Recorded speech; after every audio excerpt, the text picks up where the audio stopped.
Alright, welcome back. So today I'm going to take you through how to fit your Planar 2K Autoterm heater to your van. I'm fitting mine under one of my passenger seats, but you can fit them in a lot of spaces. I'll take you through the do's and don'ts and some things to make sure that you do to get a really hot van. So without any further delay, let's get on with it. Okay, so here's our diesel heater. Obviously I've put it on its upside at the moment, but for those of people that don't know, this is the fuel line here, this little pipe here, and then the pipe that is nearest the fuel line is the cold air, so this is the air intake. The easiest way to remember is that you wouldn't put fuel next to a hot exhaust. So this is the cold air side, and the cold air side has got like this big fan in it, big black fan, and then the hot air side, or the exhaust side, is this one, and it's got like a sort of heat exchanger sort of silver thing at the other end. And actually I don't need these caps because I'll have some ducting on here when it's in the van. And then obviously all the cables come out one of the sides, so it doesn't matter which way around you mount it if you're going to mount it the correct way up, which naturally is this way, which is how I'm going to mount it. Okay, the first thing to mount, obviously I've got to put this on the plate in the vehicle, but I'm just going to show you here, is to get these two on, and then obviously just mount it on the fuel line like so. So when that's on, obviously I'm going to do that underneath the van, so that's the first thing to do. Okay, with a fuel pump, it's got a massive arrow on it which shows the direction of flow. It's also the same, pointing in the same direction as where the electrical connection is. So the fuel will come out of this end and be drawn up this end. So to connect this up, you just need two more of these rubber pipes, and you obviously just slot them on the end like so, and then it comes with a mounting bracket, which I will place the pump in when I go under the vehicle, and then I will use this to mount it to the chassis or a suitable place. Okay, so simple with the air intake. Obviously you're just going to put a Jubilee clip on one end, and the mounting bracket is going to go on as well. I can get it off. So this mounting bracket will hold it in place at some point, and the Jubilee clip will hold that to the underside of the heater. Lastly, here's the muffler, and then the two clamps that go on either end. I've got the exhaust here, and what I've done is I've put the extra sort of sheathing on it. So I'm just going to cut it about here, insert the muffler so that it's halfway down here, and also there's a bit of run out for this to come out the end. So I'm just going to do that now.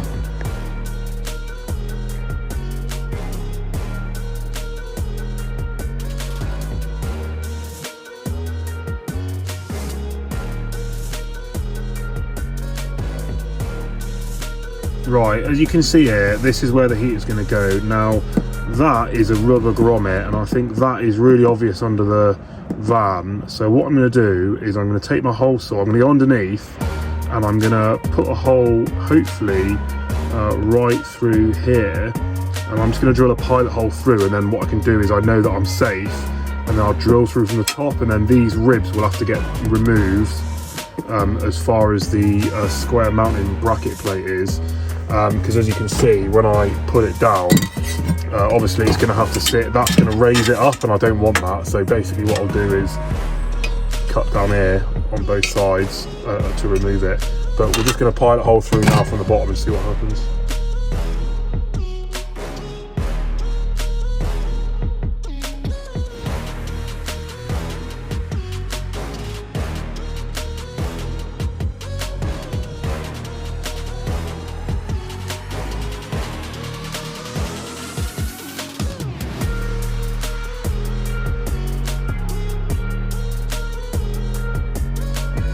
Right, you can see if I just come level, it's like ever so slightly proud at the back. So I think what I'm going to do is put a couple more spacers on, and then see if we can then cut out these ribs to get this plate sitting a fair bit flatter.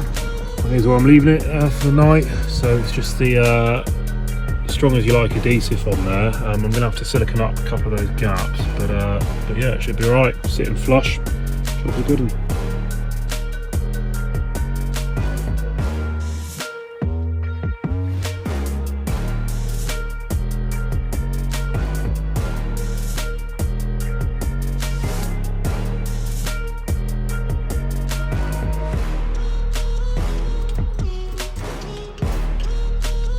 Right, I'm going to talk you through what I've done just before my neck gives out. So, air intake on, the fuel line on, but I haven't attached the actual pipe yet.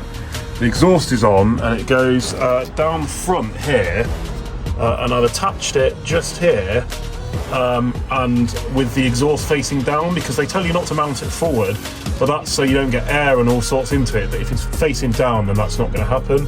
So I think I'm pretty happy with that. And then I've just mounted the fuel pump there. Of course, this end is going to go in here, and then this end will go follow it up over these fuel lines, and it'll actually go into the top of the tank once I've taken the fuel follower out. So I'm just going to take the tank off now, and then I can actually link the whole system up and we're good to go. Right, the next step is to remove the fuel tank, because I've got to get the fuel follower out and attach the fuel pickup line for the heater. So I've got to undo these two bolts here, and there's obviously two the other side. I'll then put the jack underneath and I can lower it and then remove the fuel follower. So I'm just going to do that now. I'll film a little bit of it, but it's a bit of a pain under the vehicle. Right, so here's the fuel follower. So the two pipes on the left have got to come off and the electrical connection on the right, and then I'm just going to move that, unscrew it and pull it out, so I can attach the fuel pickup line for the diesel heater. Right, so for anyone who has done this job before, you'll know what a pain this is. So this is the fuel follower that it's called, but I think it's the fuel pump actually down in there. So I'm going to drill a hole in the top, and I'm going to run my my sort of pipe, my pickup for the pump. I'm just going to run it in and bend it slightly so it goes down one of the sides, and then that's where it'll pick the fuel up from. Yeah, so that's basically what I'm going to do. So I need to cut this off first and make sure that you cut the end of it at a decent angle, okay, for fuel pickup. So I'll do that now, and then I'll just attach it all.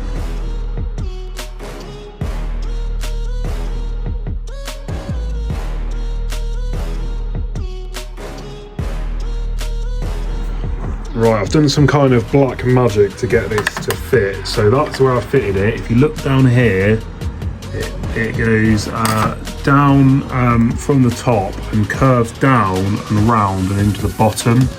So I've really had to play with it to get it in. There's probably an easier way. The easier way would have been to drill a bigger hole here, like a 16mm, like it says in the instructions, but I like a bit of a fight. So I'm just going to attach the rubber pipe on here, and then I'm going to get this back in, and then that'll probably be me for the day. But yeah, I'll just do that now. Right, so I've just finished underneath the vehicle, which is great news. You can see here the fuel line next to the air intake. I've put it as far away from the exhaust as I can because I've zip tied it on. You can see the exhaust over this side. So here's the exhaust box bolted on, and I've angled this deliberately downwards so that it doesn't get any air and moisture coming in when we're in transit. Just following the fuel line and obviously the electrical cable down, because the fuel pump mounted at a slight angle, and that electrical cable, you can't quite see it, just goes through the grommet. And then I've just zip tied it to the air intake here, which is in, and then the fuel line runs all the way over the top of the fuel tank and into the top of the fuel tank. Right, so all we've got to do now is connect up the harnesses, connect up the controller and the power cable. It's all pretty simple because it can only plug in one way, so I'm just going to do that, run the cable under the seat base, under the floor, and out the other side, because it's going to go behind the kitchen unit.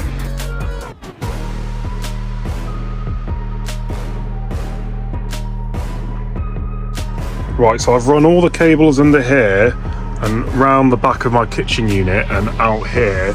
I've got a power cable attached to the battery, and I've just connected up the control panel, and it's come on, which is great news. It says 11.8 volts, which is my battery voltage, which is not great because I've been using this battery to power the LEDs on an ad hoc basis, but it seems to be working. So I'm just going to test it now and prime the fuel pump, and then I'll get back to you. So I've just started it up, and it's just saying heating at the moment, so I'm just going to wait for that to finish. It says it can take up to 15 minutes to prime itself, check everything, and then start heating. So I'll just wait and I'll see what happens. Okay, it's the next day because it was absolutely terrible weather. Here's the heater. This is the harness here for the fuel pump. I've run all the cables under here, and they go this way. They go up there, and behind the kitchen unit. And at the moment, the power cable's just poking here, so I put the battery there just to test it, but at the moment we don't need it. And yeah, this ducting, I'm going to raise the seat, and there's going to be a nice bit of wood here, which will match the floor and the kitchen unit, which will hold this hot air duct. So clearly, obviously, the hot air comes out this side, and this is just the cold air intake. But yeah, all I have to do now is put the seats in, and then it's finished, really. So yeah.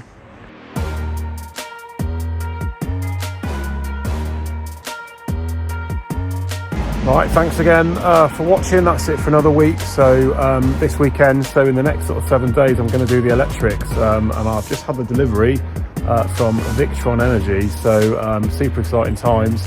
I'm going to get all that installed, so stick around, and if you like what you see, make sure to subscribe. Thanks again, see you at the next one.